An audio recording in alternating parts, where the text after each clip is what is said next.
Getting people back on their feet after a weather disaster is priority one. But there are others who are shaken too: the family pets. This dog's home was destroyed after one of the deadliest tornadoes in U.S. history ripped through Joplin, Missouri last week. Luckily, he was reunited with his family, but that's not always the case.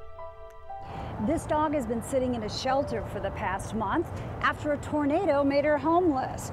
And like countless animals caught in disasters this spring, she is waiting for a new home. More weather disasters mean more homeless pets, and that means shelters beyond capacity. That shines the spotlight on strangers who open their hearts and their homes to these displaced animals.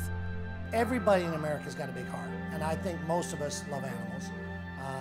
And I think that's why we're so great. We care about the little guy, and they are little guys. They're like little 4-year-olds. They need to be taken care of. One way to help is to donate to animal shelters in the towns and counties where disasters have occurred.